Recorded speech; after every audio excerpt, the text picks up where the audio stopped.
Good morning, good afternoon, depending on to today's HDI webinar. Don't be the bait, securing remote access in the golden age of cybercrime, sponsored by GoTo Technologies and broadcast by Informa. I'm Daniel Thomas with HDI, and I'll be your moderator today. We have just a few announcements before we begin. This webinar is designed to be interactive. The dock of widgets at the bottom of your screen will allow you to learn about today's speakers, download resources, and participate in the Q&A session that takes place at the end of our presentation. The slides will advance automatically throughout the event. And then toward the end of our webinar, we'll ask you to provide feedback via the survey widget found at the bottom of your screen.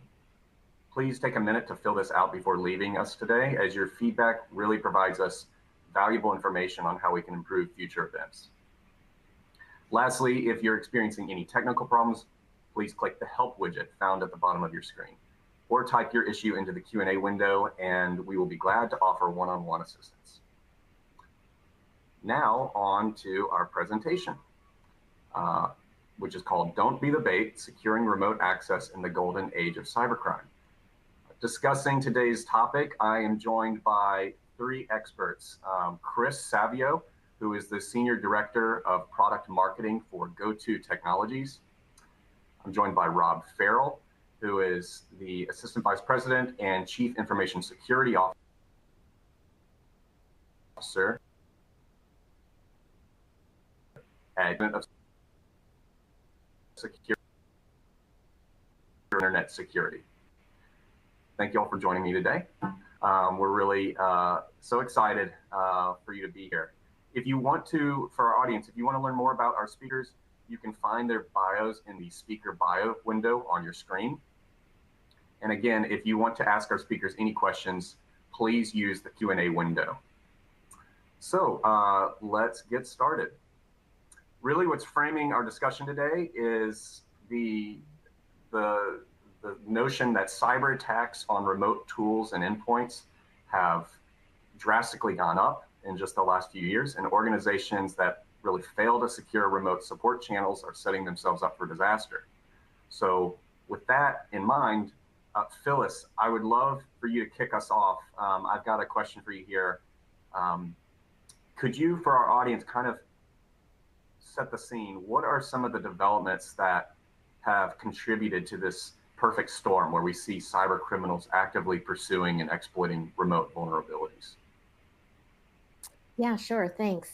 I think we all know that we've been hit with a pandemic, and after and during the pandemic, actually, we all were at home. I remember I had just come back from RSA, and my kid's school was going to shut down for 2 weeks.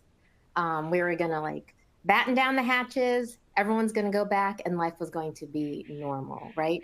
But then, of course, for the remainder of that school year and the following school year, my kids were remote.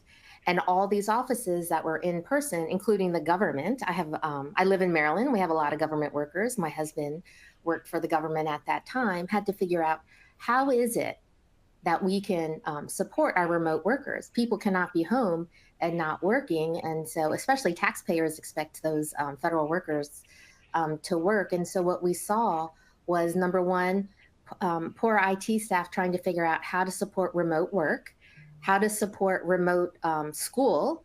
And we saw, where possible, this mass movement towards cloud. Organizations were looking at cloud services to support work at home. And I participated in another webinar when someone said, what really changed was the edge of your network was at the edge of your user's fingertips, and how true that really is and was. And so what you saw was with this mass movement to the cloud, a strong reliance on, SaaS providers, software as a service, as well as, not just major cloud service providers. So that really changed the threat landscape. I often joke, we always joke about, we always talk about the evolving threat landscape, but this time it really happened. The attack vector became much, much larger. And so that really changed how attackers we're going to exploit environments. Yeah, you mentioned a few factors there between the pandemic, the cloud, um, the increased dependence on SaaS providers. Um, there's a lot of complexity that today's IT support professional and support team is wading through. And yeah, and we've seen companies really pay the price these last couple of years. Enormous cyber attacks on critical infrastructure, and really some high-profile organizations, and with really devastating consequences. We will talk a little bit about those. And Chris, I'm curious to get your input here. From a security perspective, what sorts of things can go wrong for an organization when they fail to safeguard remote support channels and personnel? And I really want us to zero in here on the remote support aspect. Yeah, 100%, right. And just to kind of set the stage a little, first, thanks for having me in here. Excited to be talking, Phyllis, Rob, Daniel. Really important topics here, and there's never a day that talking with our customers and stuff here at GoTo, security obviously top of mind for everyone, and asking all the right questions. And so when we're kind of looking at the remote support side of your ecosystem, right, and as Phyllis was saying, this kind of remote landscape, it's now non-negotiable to have technology that's able to support your infrastructure, your end users, customers remotely. Talking about any technology that allows person A to connect to some other device somewhere else, whether that is an always-on connection or kind of a one-time connection, right? And so there's different levels of security risk involved in that. With the one-time connections, maybe a little less, but there's some opportunity there for malicious actors to take hold.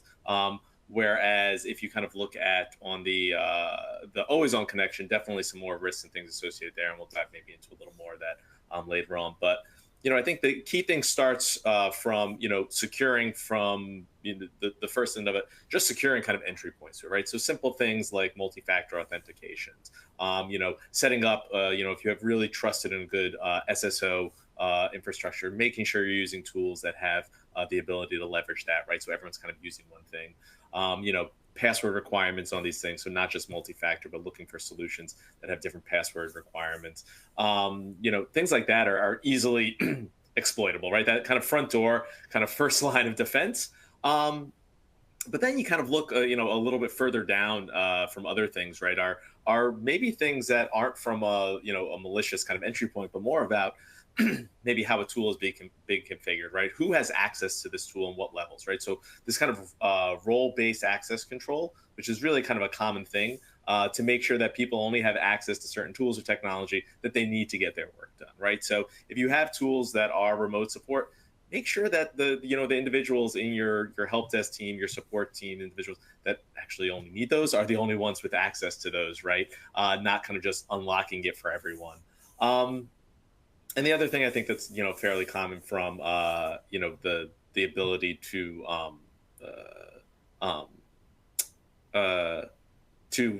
gain entry just from kind of encryption levels. And I think this day and age, if you're looking at any type of organization that has kind of basic certifications, whether it's a SOC 2, ISO, they're compliant with other kind of high level industry things, they'll have the right levels of encryptions. But there are a lot more companies and startups that get going and want to move fast to deliver good feature functionality, and maybe they don't have all those security gates, maybe they don't have the right encryption levels, or opening wrong ports for different tools. That's another place as well. And so all these things can just wreak havoc of getting entry point from a single individual, maybe getting compromised, right, for let's say financial purposes, down to ransomware that can take over your whole ecosystem. And I know, Daniel, you were mentioning, right, there's been numbers of breaches in systems, and some of these were purposeful, some of them were human created, some of them were technological exploits, but all of them had these consequences that have resulted in, I think, a 15 or 20% year over year kind of increase in just the cost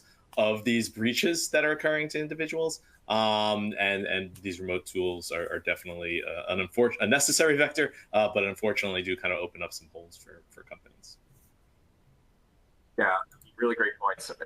And it's funny, I would bet that if I were to ask our audience right now, do you know someone who has been impacted by a cyber breach? I bet you They either have directly weathered one themselves or they know somebody.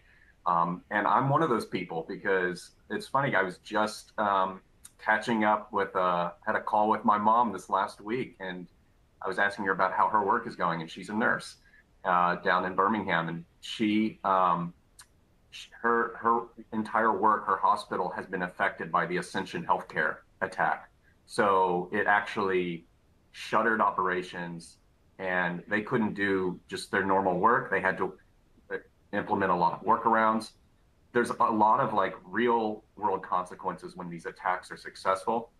So I really love that you mentioned some of those tactics there and some of that low-hanging fruit about how adversaries, they're counting on these organizations to be lax. They're counting on them to just sort of accept, the default permissions and to not take this seriously. Which is why I'm really excited to also, to pivot over to Rob here. Rob, you are in the trenches. You oversee the team that is responsible for protecting UAB's information systems. UAB is a world-class university in Birmingham, Alabama. So, Rob, what are some of the top challenges that you've encountered when it comes to keeping your systems secure? What types of attacks are you the most concerned about? Well, at the risk of sounding like a broken record, I think it's the same that most organizations are experiencing, and phishing seems to be the number one attack vector for these criminals and what I call, with the quotes, bad guys that try to get in. We have tried umpteen number of methods to try to prevent phishing, and they always seem to find a way around it. These criminals are very innovative. They come up with new ideas on a regular basis about how to get around the controls that we put in place to kind of prevent these things from happening. But phishing is definitely the number one attack vector, and I think the best control for phishing is multi-factor authentication. Most people have implemented this by now, but there are still some that haven't for various reasons. But even the multi-factor authentication, some people call it two-factor, multi-factor. It's kind of synonymous, but with multi-factor, you can have different types of ways that you can authenticate beyond just username and password, whether it's an app or a text message or a number of different avenues that you can get that multi-factor going for you. That's a huge deterrent to phishing. But even with that, they can trick people into giving up that multi-factor. You might have heard of some of the incidents that have happened over the last year where they call it, it has the word bombing in it. I can't remember the first part. But it's times back to back in sequence to log into your account, requests to your app or your device over and over and over again until the end user gets tired of clicking no, and finally they click yes just to make it go away. And so there's different tactics that they use like that to trick people even into giving up their multi-factor. It's still the number one deterrent to being able to prevent phishing.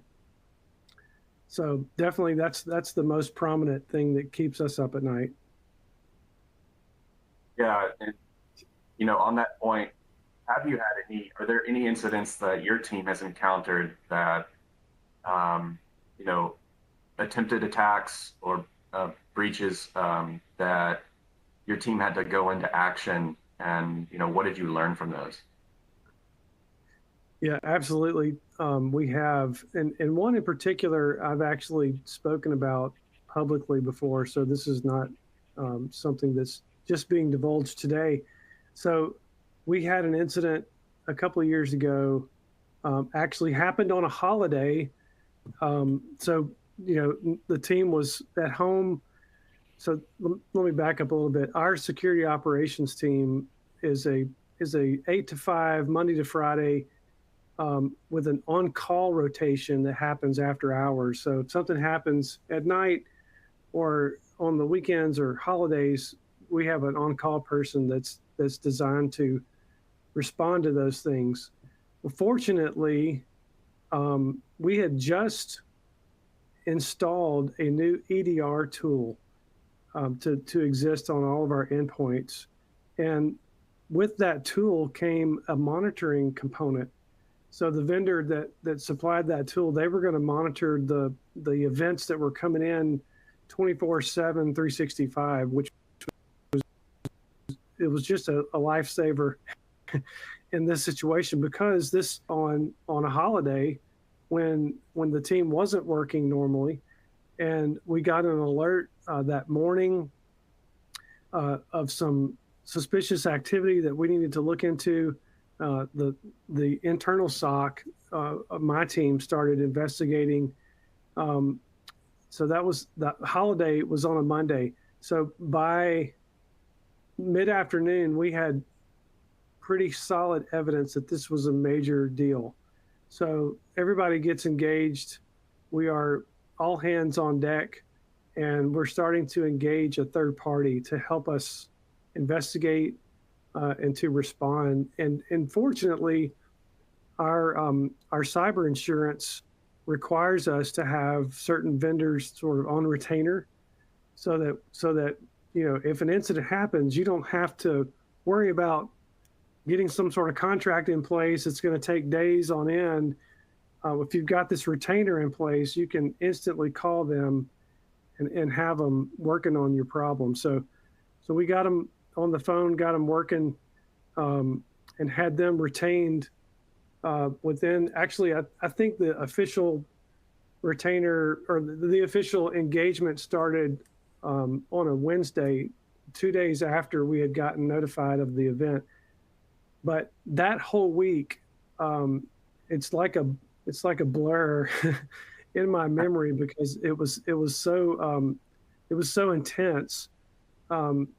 We had to basically find computers within our environment that had been compromised by this breach that happened, and we had to get forensic images of the hard drives of those particular computers sent over to the third party that was helping us investigate. They had to go through the images, find sort of the tactics and techniques that were being used by these attackers, and be able to help us get them out of our network, sort of eradicate them from the network. And we found some things found some ways that they got in. We believe it started with a phishing attack. They got compromised credentials, and they were able to log into a virtual desktop instance that they could access from the internet. And then they were able to pivot internally. They were able to move laterally across the network. And when they were on one of our endpoints internally, we were notified by this company that supplied our EDR. We were notified by them that they saw some activity of password cracking that was attempted on one of those workstations that they had compromised. So that week, we were getting them out of the network. We were finding out how they got in, making sure they couldn't get back in the ways that they got in. And they had actually installed some software on one of the machines that they had compromised that gave them sort of a second way to get in. So they had a back door now into our network that was separate from their initial method of coming in through the front door through that VDI infrastructure. So the company, the forensic company, the incident response company that was helping us investigate all this, they had been through this before and had helped many other companies in similar situations. And they told us that if this was going to be a ransomware type situation, that 99 times out of 100, these events kick off on a Friday night or an early Saturday morning, because they want to do it on a weekend when nobody's going to be working. So that Friday night, we were, my SOC as well as the incident response company, we were all hands on deck, watching every log we could, trying to see what was happening and making sure that all hell wasn't about to break loose. And fortunately, it did not. We were successful in eradicating them from the network prior to that happening. And so when I've talked about this in the past, I've called it a near miss, because it really could have been a bad day. And it had all the makings of a very bad day that was about to happen. We feel very fortunate that it didn't turn into a big issue. And there's a lot more details I could provide, and I can answer some questions at the end if I need to. But that's kind of the crux of what happened. I'm really glad you went into such detail. And for our audience, if you've encountered something similar, we'd love to hear about that from you. How organizations will learn from that. Rob, I love some of the things you pointed out, but I do want to, I want to get Phyllis's kind of feedback on that. And Phyllis, like, your team at CIS really, really studies this, and really provides, I think, the playbook for strong cybersecurity controls and risk contingency. So did anything Rob just share really resonate with you, or give us an idea of how cyber attacks are evolving to really prey on remote access? Yeah, definitely. First, kudos to Rob and his team for being able to really mitigate and control that attack. We often talk about, hey, these controls are great, and people often think about the technology and the technical part of controls, but we always go back to people, process, and technology. And so what Rob was saying, like, his people noticed something, they had the process in place, meaning they had the contracts in place for incident responders where they can actually contain it, and then they were able to apply the technology accordingly to contain and eradicate. So that's really an impressive story that something could turn around that quickly. But then when you look at the exploitation side, and he talks about the phishing, it really speaks to, again, people, process, technology. Same thing for the exploitation side. It's like the humans and then that technology. And so you really see this rise in, like he said, the phishing, the credential stealing and all that. And for as much as the technology you try to put in place to help mitigate those attacks, it really is that human element that we need to think about. The number one thing, we look at a lot of data breach reports to keep apprised of, what are the attacks? How are they moving? Are they focused on certain verticals? Are they focused in certain regions?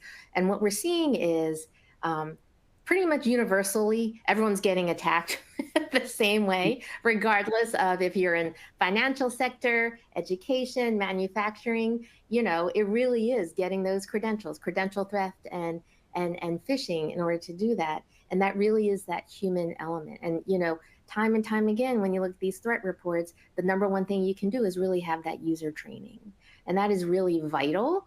It seems, so basic, right? Everyone's like, oh, but what's the magic tool? And it's like, oh, user training. That's so, basic. It reminds me of when, if you indulge me, I went in the the early 2000s when I worked for the government. We went to Hawaii, like PACOM Pacific Command, because there was an attack there, and we figured out what the issue was, and we said, oh, what you really need to do is patching. If you patched, then you would not have been compromised. And I remember the officer at the time, the colonel, was like, patching, that's so 80s. And I thought, okay, but it's still true. Like you need to patch, right? And we all know it. And we all know, like, people are out of date with patching. But same thing with like the training part, right? And the human vector, the human attack vector, and what you can do. Oh, training, training, training. But it seems so basic, but it still stands true. And it is just a fact that you cannot deny. Um, and we talk about technology as another, major attack vector. And like we stated earlier, everyone's going remote work, this dependency on the cloud, software as a service, so on and so forth. You see the attackers really taking advantage of that. And what you'll see, if you follow the news, like these mass attacks that it's like, oh, this one piece of software was compromised. And then the fallout is huge because so many organizations are reliant on that, right? So, any cloud service provider, some sort of functionality in that, then it just causes a massive ripple effect across the whole ecosystem. And, just as another data point, the rise in data breach investigations report, which gets tens and thousands of data points of breaches, and then they distill it down and they figure out, hey, here are the major ways organizations are getting hacked, so on and so forth. They introduced a new attack vector, which was like the third-party software supplier. So it really speaks to supply chain.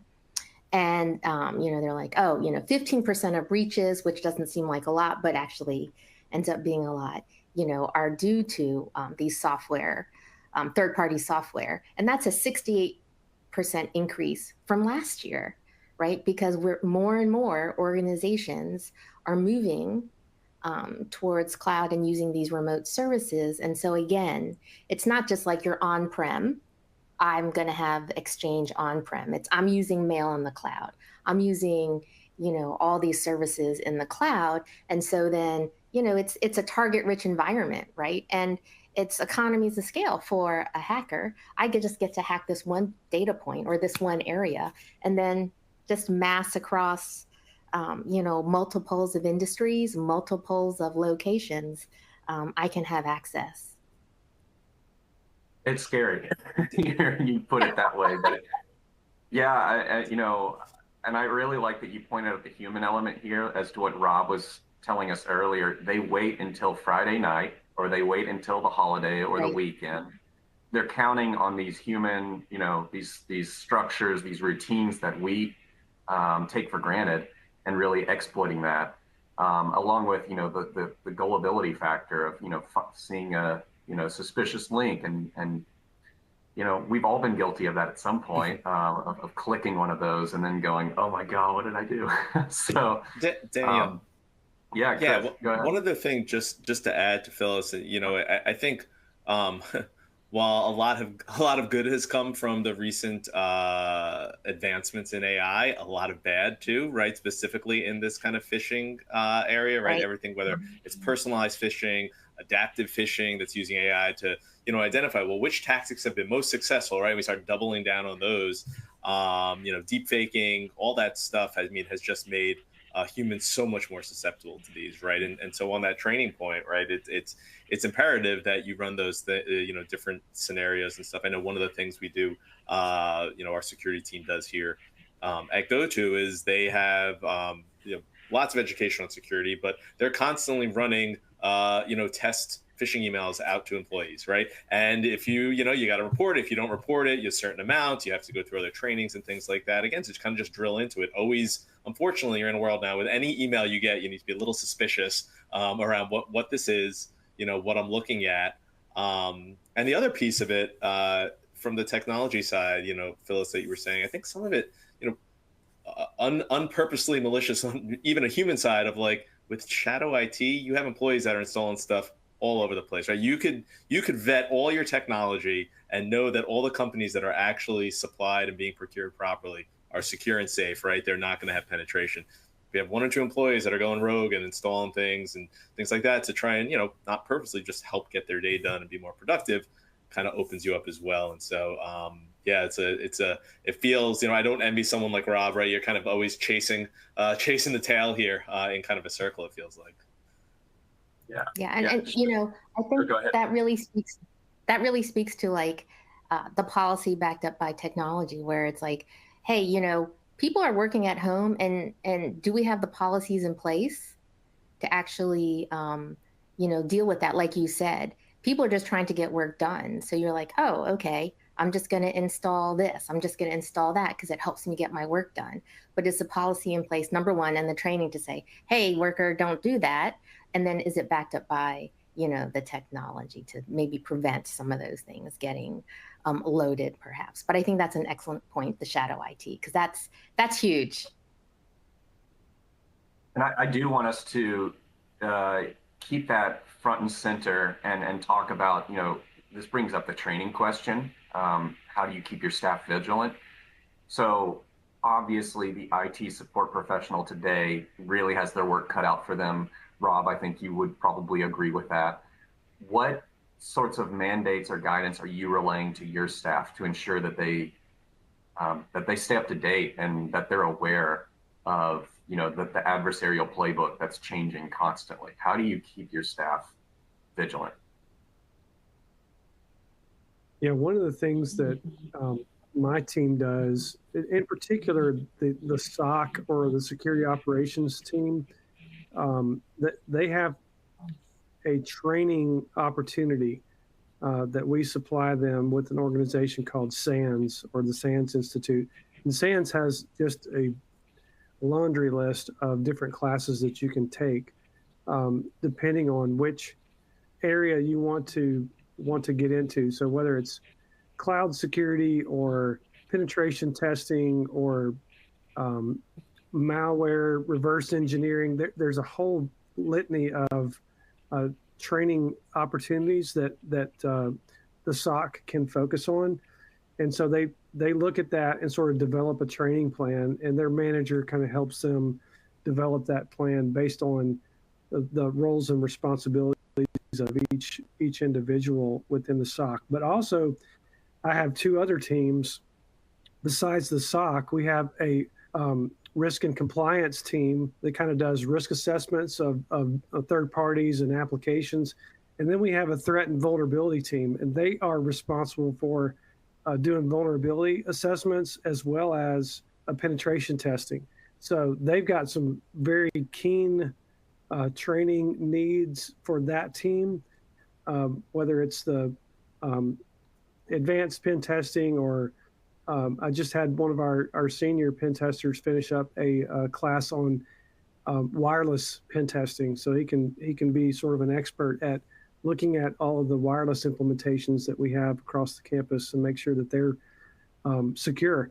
So there's a whole bunch of training, but aside from that, the teams really have to stay on top of, like you said, the evolving threats that are coming out every day. So they have a threat intelligence platform that we utilize. It's a vendor, a third party tool, but we get threat feeds from them directly into the products that we use. So the SIM, the security information event management tool, the firewalls and intrusion detection, all of those tools that we use can take advantage of this threat feed that we're getting from that threat vendor that keeps us up to date on the most modern things that are happening on a daily basis. And that includes, links to articles that just talk about the ways that different companies are being compromised, and different attacks and techniques that we're seeing or they're seeing on a daily basis, to make sure the team is familiar with that. And also, if we have specific types of software or infrastructure that we know is currently being attacked, if we get an article that comes in that says, hey, this particular software is currently being exploited, well, we know immediately that's something that we utilize, and we need to make sure that it's patched, because yes, you do still have to patch. And I saw an article recently, or actually it was a sticker on a laptop recently that said, after Patch Tuesday is Pen Test Wednesday. So always test after those patches, because you might have a situation where something got patched, but it's really not patched because it didn't get rebooted, or some other mitigating factor that requires that to be effectual or to be in effect. So pen testing after patching is crucial. So my takeaway from what you were just telling us is that security teams and IT teams cannot afford to be standing still. They have to constantly be aware, constantly growing their knowledge base, constantly exercising and testing. You cannot afford to be static in this environment. Chris, I wanted to ask you, as we kind of shift to talk about what organizations can do right, how they can protect themselves, on this topic of securing remote access, what are some of those baseline critical requirements that they need to get right on the security front? Yeah, so I mean, I think there's a few things from a technology side, right? So to Phyllis's point, in the technology vectors and making sure that you're setting up things properly, not being, lackadaisical and saying, oh, default settings and things like that, right? And making sure you're evaluating your tools and configuring them properly for your environment, right? But when you're looking at these tools, I look at things of kind of the bare minimum requirements. If you're looking at a vendor or supplier that doesn't do these things, probably, cut tail and get the heck out of there.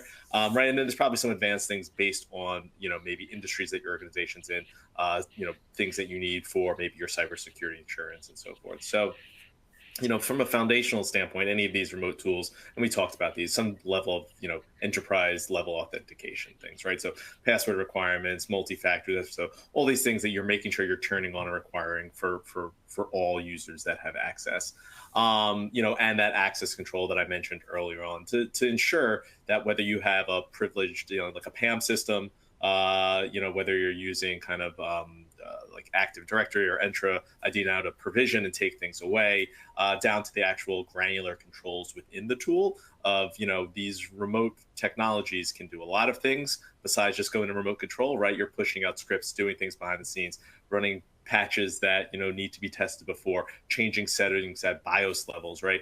And so does everyone need all those controls? No, they don't, right? There's only probably certain individuals that need those, right? And so you're kind of closing your sphere of risk, right? So you're kind of narrowing down, and consolidating where there is a potential risk from a human side of it.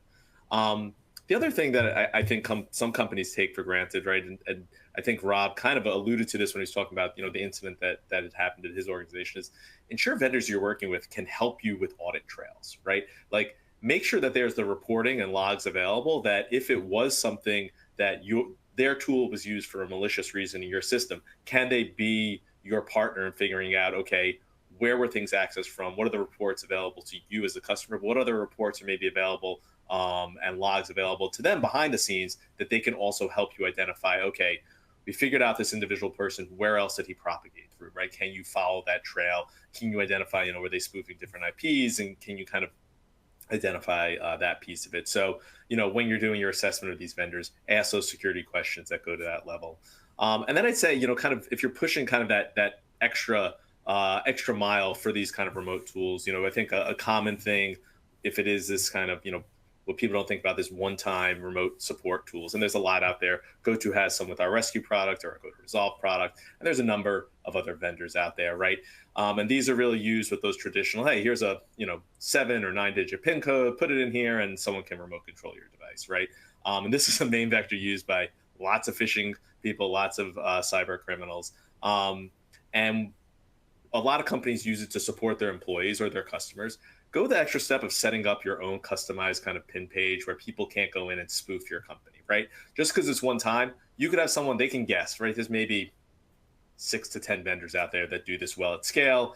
You have these malicious actors and scammers that are using that, and they'll just keep punching into a company until they realize, they use this tool. Now I'm going to try and hit every employee with it. And the employees know, they use Rescue all the time for this support, so it must be someone from my IT organization.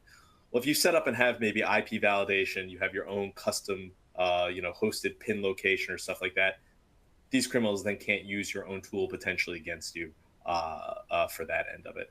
And then the last one I would say, which is a a huge no-no, but I still see individuals do it, is on those ones where it's more of the deployed remote access type technology, or these tools from an an RMM standpoint that do the patching and automations and things like that.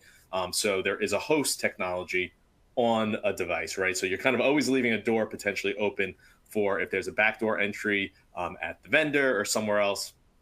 And there's unfortunately a lot of technology out there today that once that's set up, all that's needed is the password of the actual remote software to get into it. That's a huge no-no. Always require, anytime there's something on, that the person that's connecting needs the host level credentials, right? And needs to actually be able to re-enter those things, re-authenticate into it, and not just kind of a one-time set it and forget it. And you wouldn't believe the number of tools out there today that have just a default setting where, hey, once it's set up and we know that the tool's installed, God bless, right? It's wild to me that those are default settings, and that people, just don't think to leave them on, right? As a vendor, we take security very seriously. I'm sure we probably have some default settings that we'd scratch our head over, but I can guarantee it's probably not on the security side of it.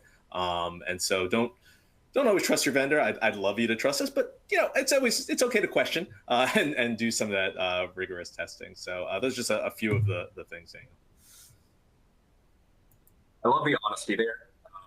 Just keeping your partners accountable. And I really like the points you made about making sure that when you use these tools, when you're setting up these policies, you cannot treat all users the same. There will be some who deserve that privileged access, but you wouldn't use that same type of access for your end user or your customer, someone accessing like the help portal. So this presents an interesting question for organizations: is how do they decide on those? How do they decide on that granularity of access? And Phyllis, I think you have a really good perspective on this issue. This brings up really, I think, is a good turning point to talk about cyber insurance. Cyber insurance is not new; it's been around, but it certainly has in the last, I would say, like the last few years, it's gone from being something that would be nice to have to something that is now like critical. I think it's safe to say. So could you kind of talk to us, and Rob, I'd love to get your thoughts on this too, but like how has cyber insurance gone from being really like sort of a nice to have to a must have item? What does it take to qualify for it now? And yeah, give us, what is your view on that? Yeah, sure. So, as you know, at CIS, we have a lot of, security best practices, and we push out a lot of guidance. But even still, we know, you can't implement everything perfectly, right? So this is our main line of business, but we still recommend, hey, you all have to do your risk assessment. Not everyone can implement every control, equally well, or maybe it doesn't even apply to you. But even still, at the end of the day, you may have to just buy down your risk by buying cyber insurance, because we know, regardless of all the tons of great guidance that's out there, all the great controls, so on and so forth, attackers can find the way in, and we still have humans in the loop. Technology can only get you so far. And we often get asked, what do I need to do to get cybersecurity insurance? And right now, it's a little bit up in the air. Those actuarials have a lot of data on car accidents. I have a son who's 17 and very high risk. His insurance rates are pretty high, just out of the gate, not even having any accidents, right? So because the data is there to say, hey, boys between this age and this age are most likely to have accidents, and this is what you need to do to buy down your risk of an accident, consumer, and this is how much we're going to charge you. And they have all that data to back it up for health insurance and house insurance and so on and so forth. For cyber, we're still kind of nascent in that, and I often get asked, what do we need to do?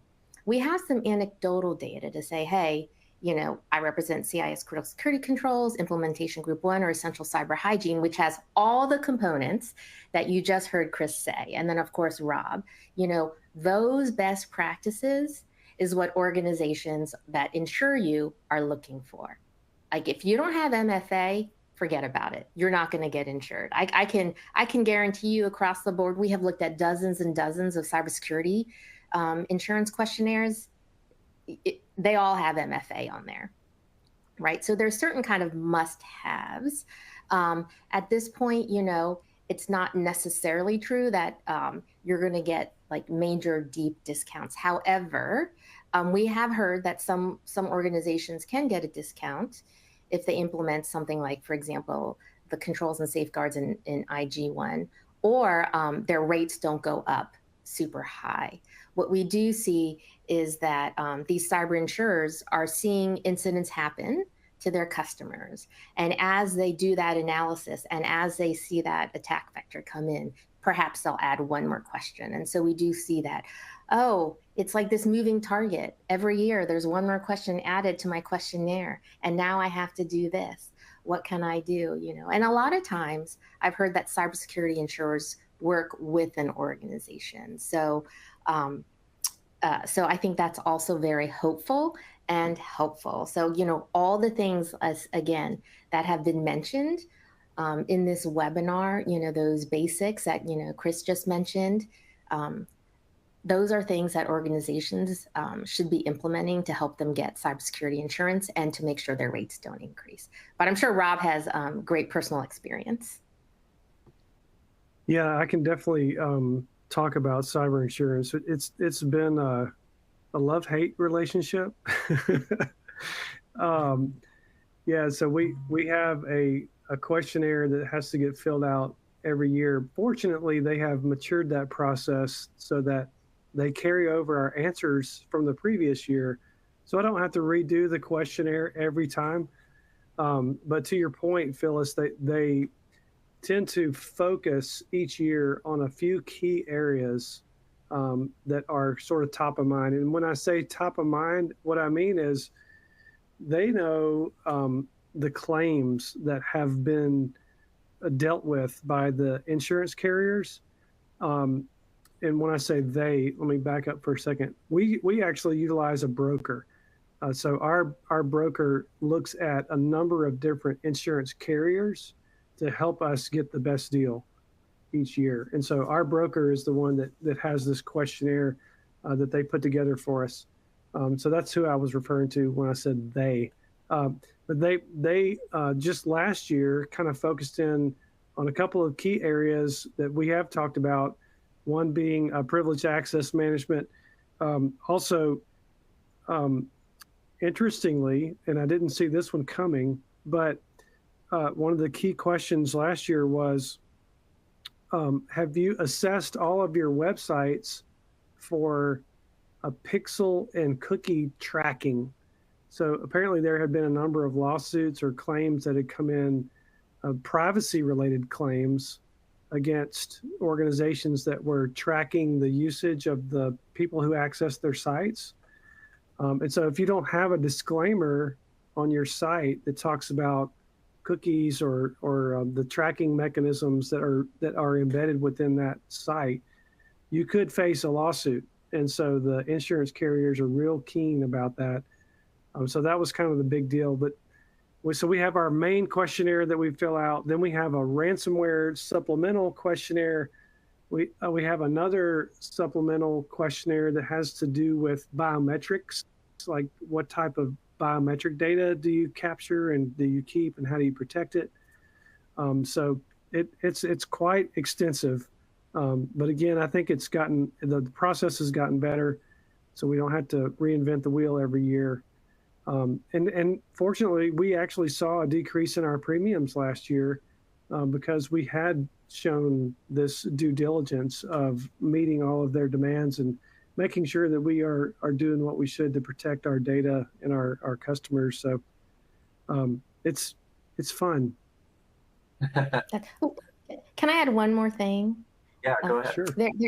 There is a difference in the questionnaires between like a small, medium business and a larger organization. So like there is a lower expectation of controls or service, I guess cybersecurity controls for a small, medium business than for a larger organization. So Rob is a very mature organization. That's what he represents. So he's going to have definitely a longer questionnaire. And so large and small, what's differentiator? I think that also depends. I get that question asked a lot. So I've seen some major insurers where it's like $250 million or less is a small medium, and then 250 million and more is like a large. So, I think it just depends on your insurer as well. Yeah, and Agree. so I love those points that you made. I want us to, I think that's actually a great point to turn it over to some more questions. And this is the opportunity where our audience, we want to hear from you. This is the opportunity to participate in our Q&A. So as a reminder, just type your question into the Q&A window that is on your screen, or click the Q&A icon at the bottom of your screen. And if we're not able to answer all submitted questions during today's webinar, we will share them with our speakers and they will reply to you offline. So while we're seeing those questions coming in, I have a question here, and I imagine it's at the forefront of a lot of our this audience's mind, is how do you typically manage funding and budget requests for security projects? That the whole like being able to make the business case for this. And I kind of like want to open that up to the field. Any of you can take that.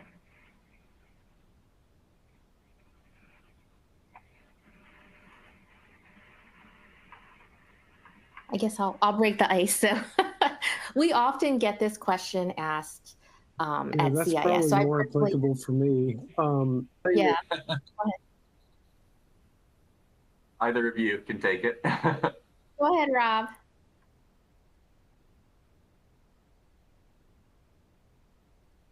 That's no problem. Yeah, I think we had an audio delay there. Sorry, I was talking on top of you. Yeah, so we are actually in the middle of sort of a flat budget season. So it's a challenge for us to be able to submit funding requests for new products.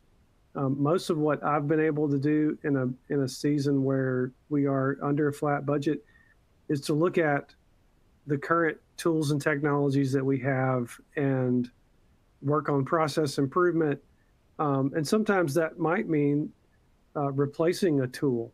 So if I am going to replace something that is in existence already, as long as that new product doesn't exceed the budget or the cost of the existing product, I should be able to swap that out without a problem. The new technologies that we don't currently use will kind of have to wait until our economy gets better. Phyllis, I do want to go back to you though and ask you this other one we've got. Do you think that a few 100-person company should have a dedicated security team, or can this be a shared responsibility? So I think that's really it depends. So if you're a few 100-person company and you are working in healthcare, or you are supporting the Department of Defense, a lot of times it may be mandated that you actually have a cybersecurity team, honestly. And so, you have to think about that compliance and what you really need to do. Now, fortunately, many of these cybersecurity controls overlap with IT, right? So if you have an IT department, then of course, hopefully, you can help cross-train or have cybersecurity expertise. However, there are companies that are of a few hundred, which we would consider small, medium, who would go to an MSP, a managed service provider, or MSSP, managed security service provider, to get that cybersecurity expertise and to get that support. I hate to be loosey-goosey, but I would say, number one, everyone has to implement cybersecurity controls, regardless of how large or small you are. And a few 100-person company has to do that. Whether or not you choose to have people on staff or you choose to offload that, that really is a budgeting decision that you need to make. And one thing I'll add to that, Phyllis, and this almost dovetails too from I think the answer Rob was giving to the other question. It's almost thinking about what's the budget, what's the funding, what's the potential cost of a breach for your organization, right? Like what could that cost be, right? Are you in a space where if you have sensitive customer information and a breach will risk your business trust, right? Where your actual profits and revenues are going to tank off, right? What does that actually mean? It's not necessarily the cost of just resolving the security breach, right?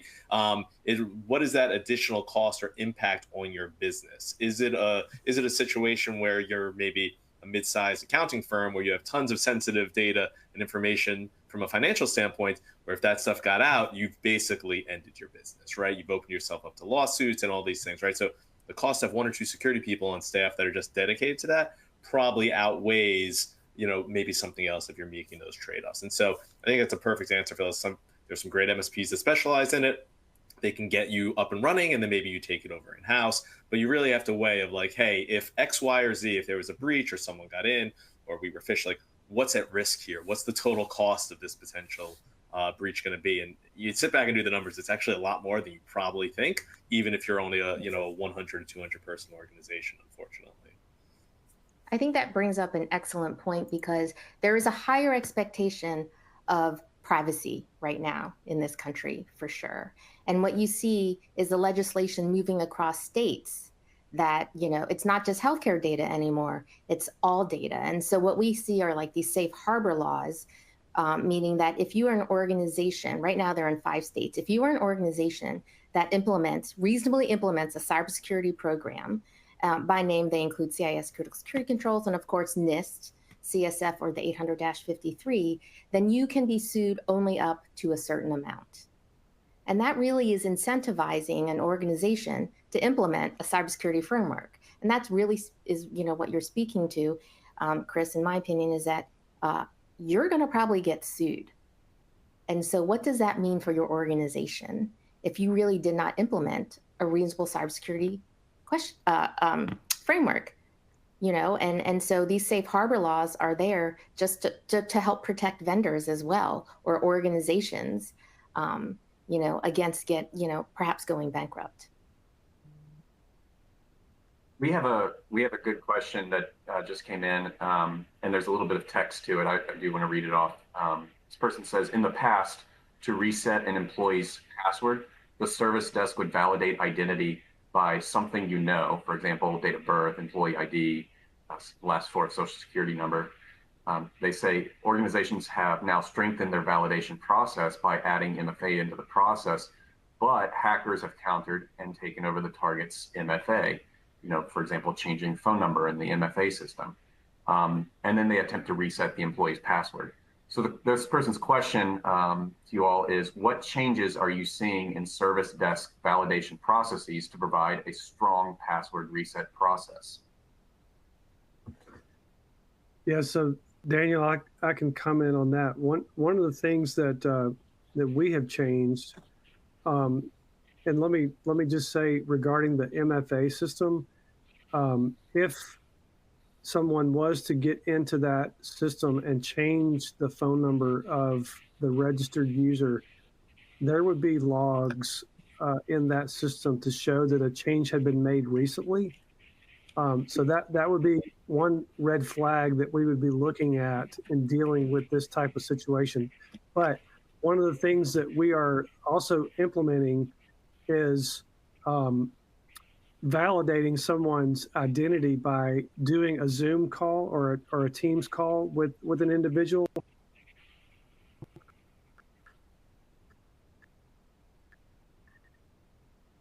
And holding it and their information. So that's definitely one of the things that we're using.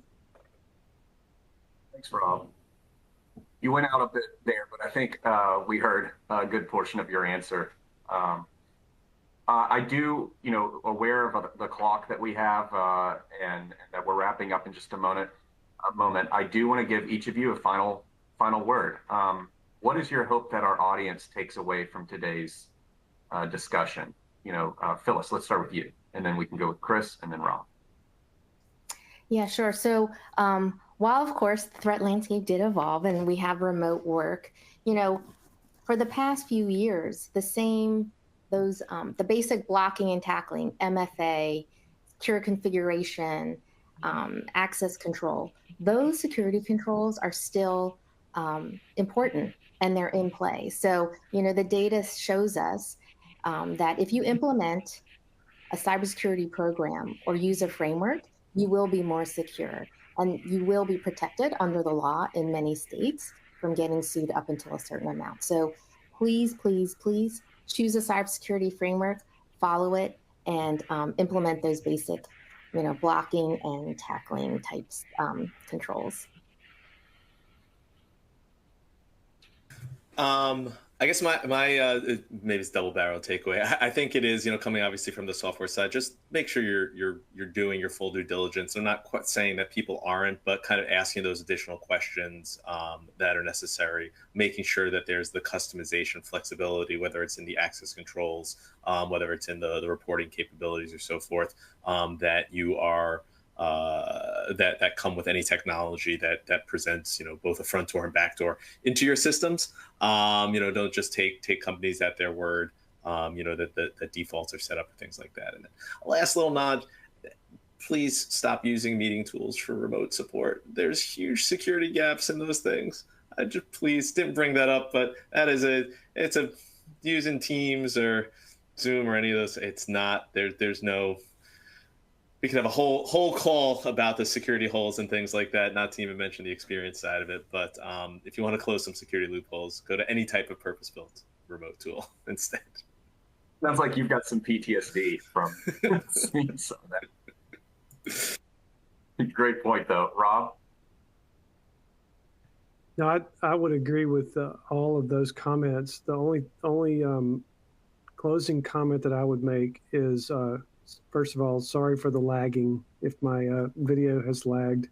But the second thing is make it easy on the end users to be secure. If you make it difficult, the barrier to entry there is going to make them take the easy way out. And if it's an insecure route, that's the route they're going to go.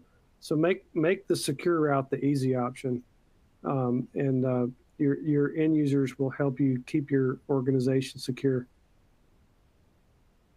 Awesome. That is all the time we have for questions today. We really want to thank you all, Chris, Rob, and Phyllis. HDI really appreciates your time and expertise on today's topic. And I also want to thank our sponsor, GoTo Technologies, as well as to everybody in our audience. We really appreciate your attention and participation. Within the next 24 hours, you'll receive a personalized follow-up email with details and a link to today's presentation on demand. So please feel free to invite your colleagues and peers who may have not been available to listen to today's event. This webinar is copyright 2024 by Informa. The presentation materials are owned or copyrighted by HDI and GoTo Technologies, and the individual speakers are solely responsible for their content and their opinions. On behalf of all of our guests, HDI and GoTo Technologies, I'm Daniel Thomas. Thank you all for your time and hope all of you have a great day.